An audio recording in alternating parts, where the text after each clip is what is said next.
Welcome to Ocean Stories, a podcast hosted by me, Lydia Carey, and me, Sarah Hersping. We may not be marine experts or even professional scuba divers, but we are curious about the ocean and ways to protect it. Every week, we chat with conservationists, researchers, business owners, and anyone else with an ocean story to tell. So whether you're a scientist or someone who's simply curious about the big blue, you're in the right spot. We can't save the seas alone, but we can do it together.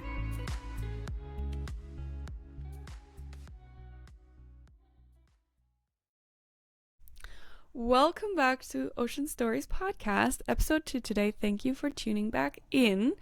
This episode is a little bit special and it is super time sensitive. I'm sure you've heard that the Olympics are being hosted by France in 2024, and the surf competition will actually be in Tahiti in Teahupo'o. I don't know if you've seen the viral video that's been going around explaining how building the infrastructure for the Olympics is actually threatening the reef in Tahiti and also just the surrounding nature. So yeah, today we are talking to someone special from there to learn a little bit more. We wanted to get this episode out as soon as we could because it's an issue that's a bit time sensitive and we wanted to raise awareness about it. So I actually brought my microphone and all my recording stuff with me to Costa Rica in case you noticed that I have a weird background that I cut out at times or any other weird technological hiccups. Basically, France is hosting the Olympic Games in 2024 and the surfing competition is set to take place at this wave Teahupo'o in Tahiti. But the development of the infrastructure for the surf competition is posed to cause damage to the reef and to the surrounding area. So in this episode, we're speaking with Tereva David. Tereva is a pro surfer from Tahiti who is watching all of this unfold. Surfing is a huge part of his and his family's life, with generations of surfers coming together to bring awareness to the risks posed by the plans for the Olympic Games.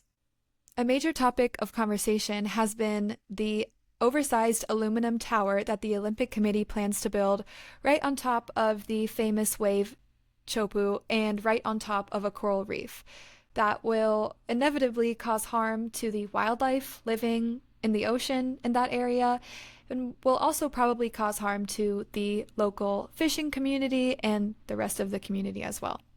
So today we're talking with Tereva to learn more about what people there are doing to fight back and more details about the situation. Hello, welcome to Ocean Stories. Thank you for coming on and being willing to be interviewed today. Yorana, everybody, thank you for the invite. I'm really happy. We want to know, where in the world are you right now? Right now, I'm in Tahiti, French Polynesia. And at my house, just living my life, and yeah, I love it. I love hearing the roosters. Yeah, it's pretty nice. There's a couple waves, nice weather, so cool. Can you actually see the waves from where you're sitting right now? Yeah, I live in the mountain, so we can see Morea, the sister island, and you can see the waves breaking along the reef. So waking up in the morning and checking the waves, yeah. Wow, what a setup. That's amazing. Could you do us and our listeners a favor and explain who are you, what you're doing there? It's where you're from, but give us a little background about you. Okay, so it's hard for me. I'm not really good at interview, but yeah, my name is Tereva That's David. All right.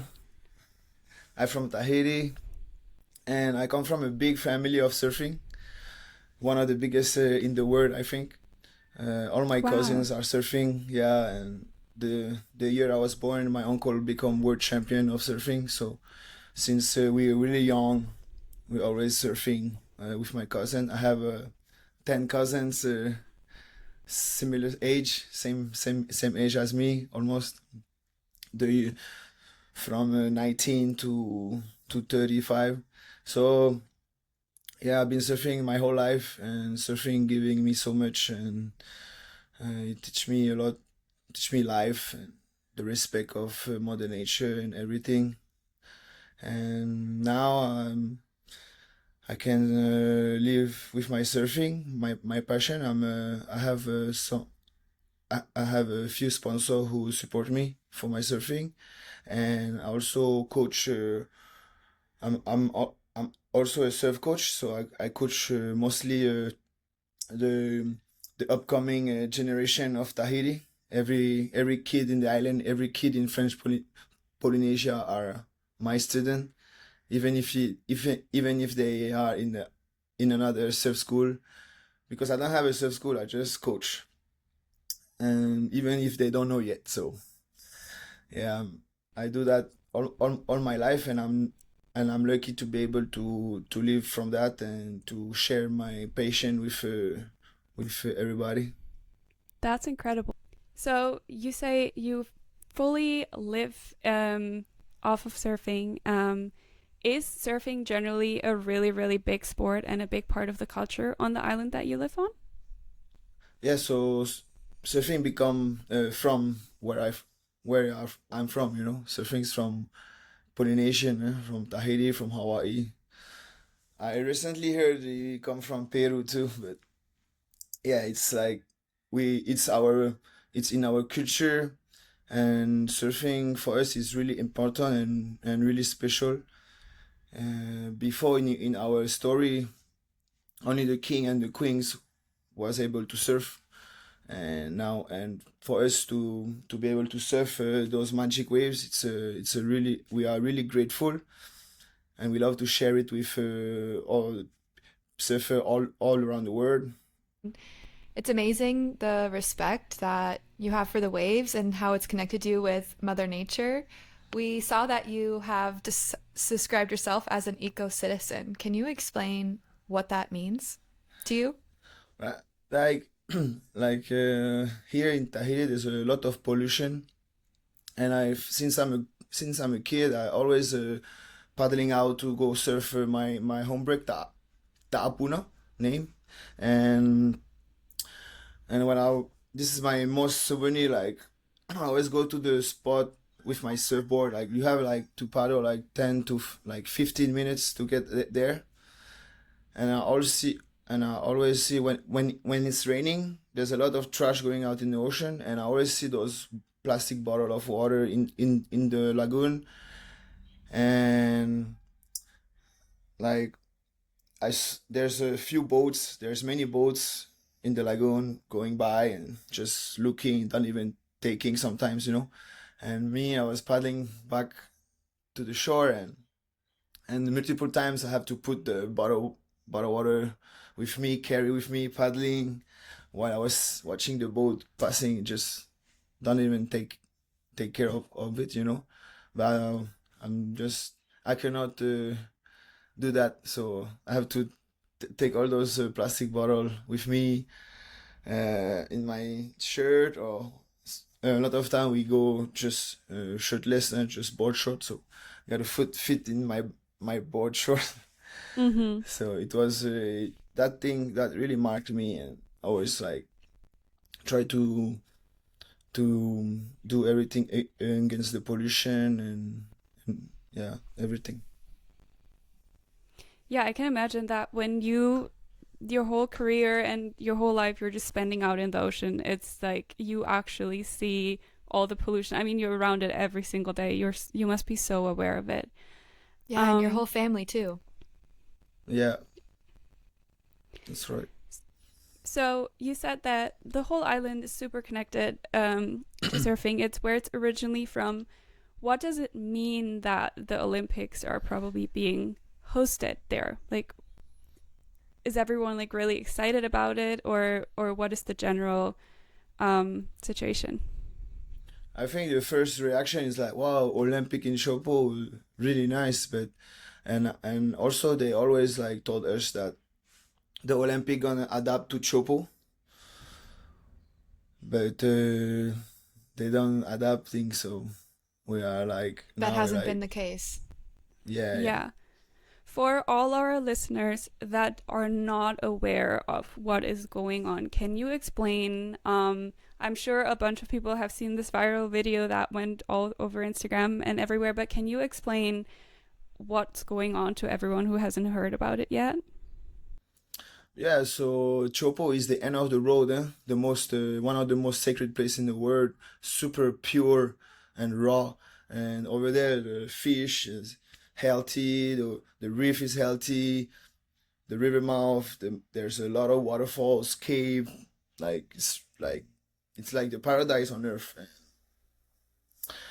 And now Olympic coming, and as everybody know, Olympic have to build a big stage, big buildings, and big bridge. And now that's what they doing right now. And like Chopo is really at the end of the road. There's not a lot of people on the road. There's a lot of bicycle. There's a lot of small cars, and now you can see those huge truck, brand new, huge, like going so fast and in Chopo, and like wow, we looks like we are in a big country, So they bringing all those big things into such a small space, in such a small part of the world. And even in Tahiti, Chopo is small, it's not a big city, not a lot of people living there, and most of them they don't even care about surfing. They live there, they dream in Chopo. They are fishermen, they are farmers, and they don't really care about the waves sometimes, and some of them, most of them. And now they have Olympic coming, and they want to take over their land. They want to get rid of their farms that feed all the school in the end of Tahiti, in Tahiti. And yeah, they want to change everything without even going to the people and talk and see how we can do, try to find solution. They just sign everything in France by themselves. They don't even know what Chopo looks like. Some of them, most of them, they don't even never put a mask to see the reef, and they building a big aluminum scaffolding in their computer. So I think it's a big problem, and yeah, in Chopo, everybody from the kids to the oldest people, they are really aware of that, and they are ready uh, to to block and to just in the legal. We are staying in the legal, but they are ready to go in the front and say stop. But what is happening is there's a lot of construction happening. Too many construction. They're building a bridge too close to the shore. After they're gonna have to do, I don't know what to say in English, but more construction like a rip-rap. So there's a little river mouth with a little wave that where all the kids are going to have fun in the wave, body surfing, people fishing. But that wave gonna disappear if they do all those construction. And yeah, a lot of trees went down, a lot of land. Now it's gonna be concrete, and now they want to attack the reef. They want to attack the lagoon, and we want to say stop because it's already too much. But now you're going to like, and Chopo also is a mare. So in the mare in Tahitian means the cemetery, sacred cemetery, and Chopo is it's a land of gods, and this place is really really special, and it's really powerful. Like I hope you're gonna come to Tahiti, and I'm gonna bring you to Chopo, and you're gonna see. It's hard to explain, but when you see and you realize and you are here at the moment, you can feel the energy and you can feel the mana of the place. It's really powerful. Like you not feel that a lot of people in the world, even in Tahiti.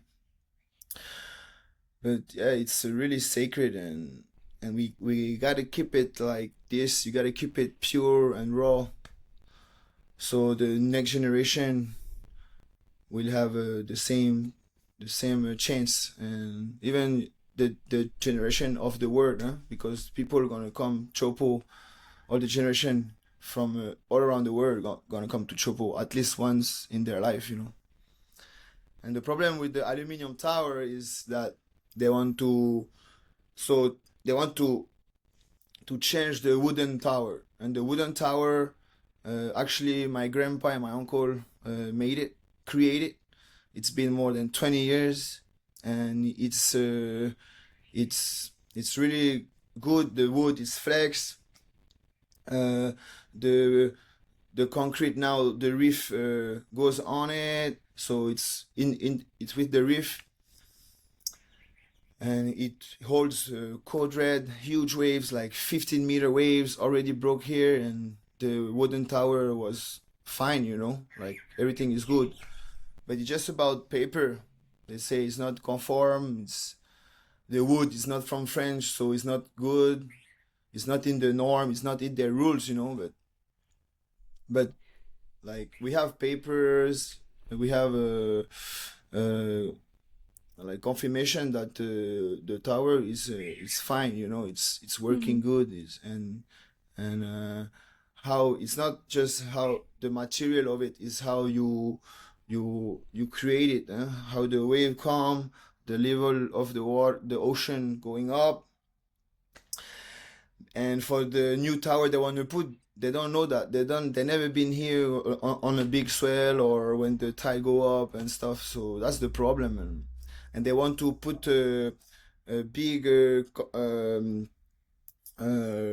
tube in the reef, 4 meter deep, on 12 plow and more. The thing is, the big swell come, the aluminium tower gonna move, the plate gonna move. It's not good. It can break. It's gonna. But and the thing is, to build this, you have to come with a boat inside the lagoon, about 400 meter, to get into the zone to build the scaffolding. But where you go, there's only a really small, like it's not even a channel. It's like a really space to go. And they want to go. They have a big barge to put the machine on it and to come and to build that aluminum tower. But they say so to come, it's even with a jet ski, you have to go really slow, huh? But to come, we've been using for the wooden tower, we've been using a boat with a small tirando, like a small space of boat inside in the water, with the motor really up. And it's pretty tough. Like, you really have to be good. We have one guy, two guys, specialists of this little way from Tahiti. My brother and my uncle, they really know how to go and how to only touch a little bit the reef, but not much, you know. But now with the big barge they were gonna do, there's no way they're gonna make it. They have to break so many reef, so many, like they have to, because if not, they cannot access. So you say not only putting the poles into the reef will destroy it, but even the boats and all the machinery getting in is already gonna destroy a large part of the reef. Yeah, and also one of the worst too is that cable they want to rely to from the shore to the scaffolding. Yeah, they want to put a cable to have electricity for AC, for computers and stuff, to have toilets, and to have water, hot water. But this cable, it's actually, I don't know how to say in English, but like we have the same cable in Fakarawa. Fakarawa is in the Tuamotu Island, and one of our friend, his job is to look this cable every day, and he told us, so the trade wind come on the side, trade wind and trade swells on one side from the east. So the cable is like this, and on the right, from 2 kilometers, the reef is dead. On the right of the cable. Is it moving? How do you say? No, it's not moving. They want to put it on the ground, and they say we're not gonna they say they're not gonna touch the reef, but they will have to. And inside this cable, I don't know how to say the wave, like um for internet, for Wi-Fi, you know. Oh, The I don't know what radiation? I don't the know word the is, No, it's but not the radiation. radiation. Yeah, I Okay. was looking for that word, the radiation. Okay. So the radiation go out, huh? And they say, oh, we have a cover for the radiation. Yes, but it doesn't really 100%. It's not 100%. In Fakarava, the same cable, so the same cable on the right, it's all dead. The reef is dead. It's from 2 kilometers, and on the left side, nice, healthy, fresh, alive, no problem. And on the right side, all dead. And Wow. that's what's gonna happen to Chopo, huh? For sure. Yeah. The trade wind is east, the trade swell is southeast, and for sure in 10 years, in 20 years, it's gonna be dead. All from the on the right side, all gonna be dead, for sure. a huge environmental impact Yeah, of huge. everything they're doing. But it's also crazy the social impact on the community and how it feels like they're not doing due diligence of seeing how this is going to impact the cultural aspects of the kids playing and the surfing and how it's so tied to your daily life and your People society. and yeah, and as I said, in Chopo, it's more the city of fishermen. So everybody, most of them, they go fishing. Either on the boat, either spearfishing. Even on the bay in Chopo, there's a lot of fish, so it's gonna impact all of that. Can you explain a little bit more, like all the, I mean, obviously no reef in this world, they're already like so fragile, we should protect them at any cost, but can you explain a little bit of like how that specific reef would impact, for example, the fishermen and your community? Like I heard that the, what is it called, ciguatera, the Yeah. disease is like very likely to spread, and also could it impact the wave, because you have a world famous wave there, but I imagine if the reef is really damaged, maybe that will also impact how the wave breaks. Could you Yes. tell us a bit more about that? Yeah, so there's already ciguatera everywhere in French Polynesia. And but we know which one. It's depend on the size and on the sort of fish. But most of them are good, really fresh.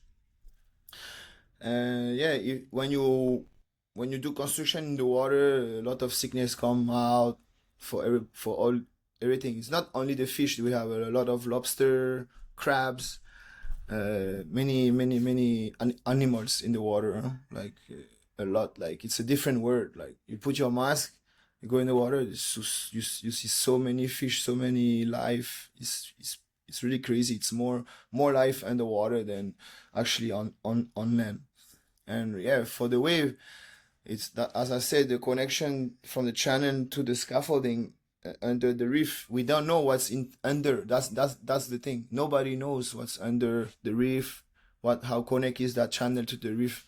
But one thing is sure: if they put 4 meter holes 12 times on the reef in front of the wave, it's not gonna be good for the reef, for the wave, and especially that cable gonna get all the reef dead. And in years and years, the wave can be affected. That's for sure.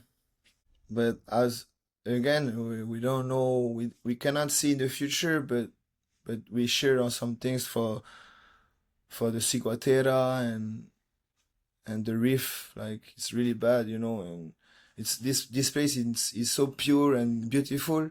That's why Chopo is Chopo nowadays, and the human want to come and modify it when nature do the most beautiful job ever.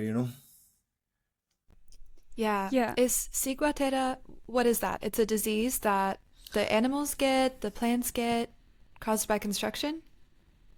Yeah, so a long time ago, it's a pretty sad story. French government came to French Polynesia, choose a atoll called Moruroa, and test 193 nuclear bomb that create more than the disease. The people affect to the human body, affect to the fish, affect to a lot of things, and now maybe affect the whole French Polynesia. We don't know.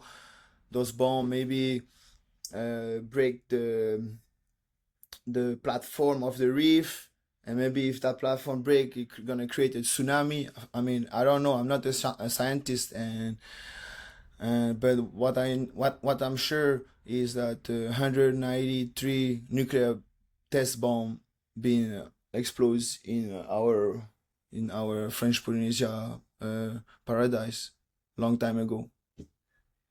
Yeah, it's a shame because of how beautiful you describe the area, that there's a history of them, of different people ignoring the people that live there and the impacts that these things will have on the environment. When there's no surf stand, what is that big famous wave like? Oh my God, Teahupo'o is for me is the best wave in the world. Is where you get the wave of your life. Like every single surfer in the world gonna tell you, even the best, and it's really intense. It's a huge wall of water. It's actually like there are so in Chopo the mountain are so close to the ocean, a huge mountain like like pyramids. And when it's big, you are in the middle of two big mountains, the real one on land and the wave, huge mountain of water. It's pretty crazy. And when to be short, Chopo is the wave. You can take 20 waves at Chopo, and even your 20th barrel feels like the first barrel you ever had in your whole life. That's the feeling in Chopo. Like That's there's a lot amazing. of wave. Yeah, there's a lot of wave even in Tahiti. Like my home break, Tapuna, it's nice, eh? But after you are kind of tired to do barrels. You want to do turns, you want to do airs, you know. But Chopo never ever be tired to do barrels. It's a special feeling, that only a surfer can know. But it make me feel alive and get your the worst moment, but you get experience from that, and you get the best moment after it. And to be from the worst to the best, something you cannot explain. It's inside the feeling, eh? I For think your me, for passion me, about it is so infectious. It makes me no, want to it's go it's no, it's so right easy, now. and even for me, it's even more special because I have to share it with my family. You know, my cousins are like my brothers. I have my cousins. I have an older brother. I have my uncle's the best water patrol in the world who saved our life many times, and yeah, it's pretty really really special. Even with all the friends, we are all like family. The surfer friends in Tahiti, and even the surfer friend from around the world. So it's really special when you share those moments with people you love and people you want to be with, and you trust, and yeah. It's crazy how you describe that. Well, it has a huge impact on nature. It's like a spiritual place. It's one of the best waves. Like it just seems so logical that we would have to protect this place at all costs. And generally, I feel like, I mean, humankind has made this mistake so many times that we just put a large infrastructures in like one of the last places in the world that are actually wild and nature, and how we should preserve it, especially in 2023. I mean, we know that there's not many places left. So it is it's just so sad. It seems like the surfing competition could happen without building a new tower. Forgive me if I'm wrong on that. Just seems like it's not necessary, and that outside rules and outside ideas of what this tower should be are being brought in that are actually going to mess everything up. Why do you think they're so serious about building this new tower or I building all mean, of this stuff that yeah, they're doing to the community? I think it's been there been a lot of contests in Chopo, huh?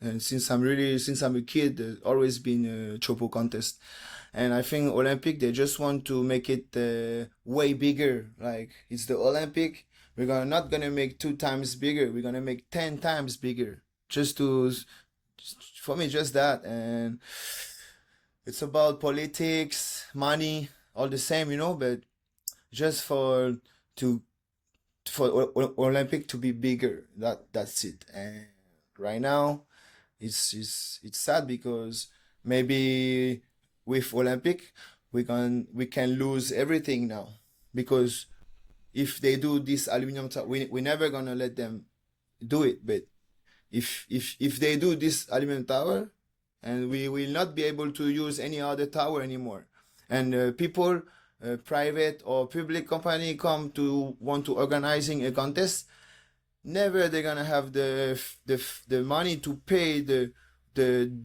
this actually aluminum, because you have to take it down, build back up. Never people gonna have the money Oh, to build back up this car. It's gonna cost so too much money. so just to understand, they would remove the wooden tower that is currently there, but the tower, the new one that they want to build, is only going to be temporary, and then it will be taken down. So it So won't just stay there. yeah, even the wooden tower, it's temporary. Huh?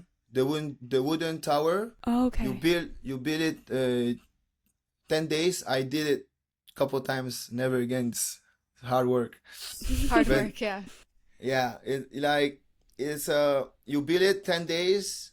You keep it for the contest, and after the contest, build it down 10 days. Yeah, with 10 people. Wow. Okay. And you had like really big contests, like the World Surf League hosted a contest there, correct? So Yeah. you really Yes. had like huge contests with big media coverage and all that Every kind of stuff year. before. Yeah, every year, Tahitian are able to work, are able to compete. We have the Chopo trials, and we are able to win a wild card to compete against the best in the world. Every kids come after school, or it's sometimes it's during holidays, so every kids come. Every Tahitian kids, they dream of this, and it's really benefic, I think, for the future of surfing.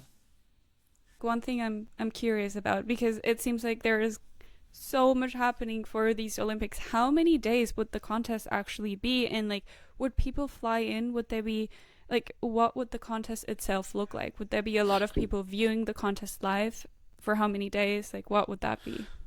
Yeah, so the contest is for 4 days, 4 days of competition, and they wanted to put all the athletes, all the nation in the same way of stay. They decided to get a big boat and put everybody inside. But I know more than a couple nations, they already signed a discharge to be on land because they prefer to be on land. I don't know what's happening right now, but we hear a lot of things, but it's changing every day. Now we heard that they want the wooden tower back, after saying that we're never gonna ever gonna see the wooden tower again in ever, and now they saying, oh, we're gonna put the wooden tower back. So we don't understand anything. So Oh, so you say it just changes a lot all the time. Like, what's actually going to yes, happen? we have meetings almost every night. Wow.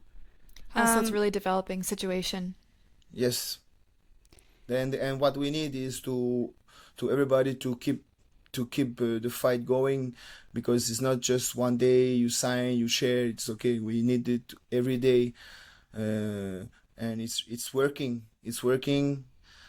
So we just keep continue to share every day. and are they actually have they started any of the buildings yet? Any of the construction yet? You said there's already like huge trucks coming in. Yeah, I think they are already late on the Oh, okay. construction. Yeah, they are already late. And for example, we live in front of the marina of Chopo, and it's almost been a year, and he didn't progress. It's still the same, so we don't understand nothing. And I think they forgot that Chopo in the ocean, it's the ocean rules, I think they forgot that because every time they do something in the ocean, they are building a new marina, and there's a little swell of 2 meter wave, then their construction are gone. They have to redo it. I don't tell you when it's 3 meter wave, when it's 4 meter wave, 5 meter wave. Only 2 meter wave. They don't. I think they don't analyze that. Okay, we are in the ocean. Tahiti is a small island surrounded by a lot of water. And the building is already on. The bridge is getting constructed. The farm already now it's all rocks. A lot of construction. They're doing a Olympic village in one of the beautiful place too, like 15 minutes before you arrive to Chopo, called Punui.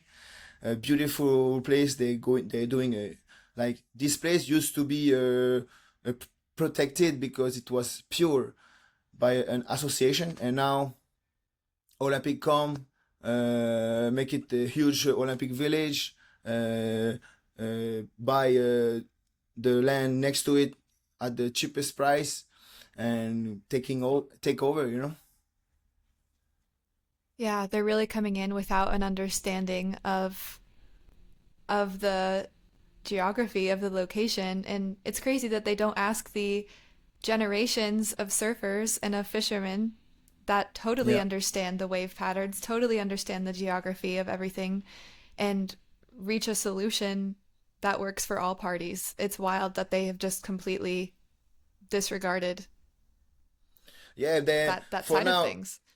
yeah, us we are kind of like surprised because they always told us, we're gonna adapt to Teahupo'o. Huh? We're gonna adapt Olympic to Teahupo'o. Huh? Don't worry, don't, because we already like thinking like, hey, you really what? And no, don't worry, we promise we're gonna adapt to Chopo. We're gonna adapt to Chopo, and they seen everything, all the construction, everything without even asking one person from Chopo. Totally. Would you say there would be a way in a perfect world? Like, would there be a way to host the Olympics and don't destroy anything? Like, could you actually facilitate it in a way that would just like leave the island as beautiful and naturist as it is right now? I imagine, yeah, back to France, Hossegor, La Gravière, it's on, you know. But the problem is already signed, Chopo already signed, and now we cannot go back. Now we can only minimize the the destruction. So, for our listeners, what are things that everyone can do to actually help you and just help the community? Like, what are the best ways to support? Okay. First, I want the viewer that I'm not speaking English very well, but yeah, to help, we just need to keep fighting on the social media, on the media, and it's in the cover of every news in France, which is good, and even around the world. So yeah, it's really important to keep sharing the petition to sign. Still share all the post from at Save Teahupo'o on Instagram, and yeah, just to keep continue the fight on social media and in the media. It's working good, and we just need to continue. And on the 10th of November of this month, we are doing a walk in town, so everybody can come.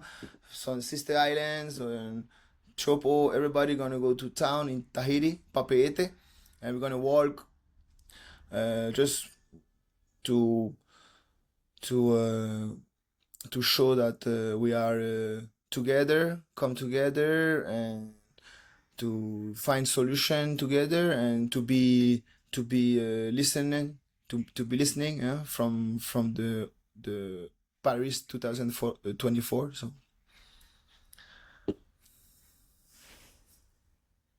Well, thank you so much. We're so lucky to have you on the podcast and to my just first your my first. first my first podcast. Wow. Well, Yeah. that was amazing. Honestly, thank you.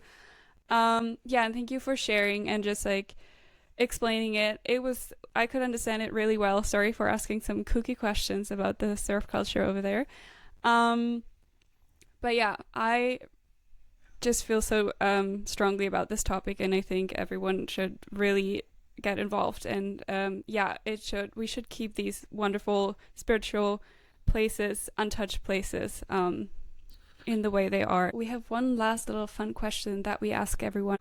What was your favorite ocean story or your favorite ocean memory? It can be anything. It can be the best surf of your life or an interaction with an ocean animal. Like, do you have like one thing that sticks to your mind when you think about your favorite moment in the ocean?